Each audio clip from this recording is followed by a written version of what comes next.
একেবারে বৃদ্ধ হইলে কি করবা, এইভাবে গর্ভস্থিত নারী যার গর্ভে বাচ্চা আছে তার জন্য কি করতে হবে আল্লাহ তাআলা বলেন। আলাদা আলাদা করে বলছি, কঠিন কিছু বলি নাই। সন্ধ্যা থেকে নিয়ে সুবহে সাদিক পর্যন্ত খাও, পান করো, স্বামী স্ত্রী মিলামেশা করো। সুবহে সাদিক থেকে সূর্যাস্ত পর্যন্ত শুধু এইটুকু সময় খাদ্য খাবার থেকে বিরত থাকো। শেষ দশক ইতিকাফের চেষ্টা করো। বেজর রাত্রিগুলো সবে কদর তালাশ করো। গুনাহ কইরো না। বাজারে তো সারা বছরই যাইতে পারবা।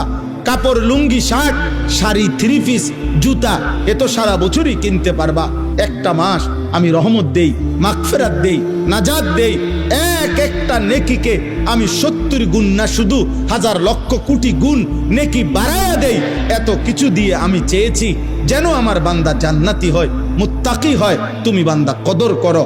আর যদি কোনোভাবেই কদর না করে তো শেষ কথা হলো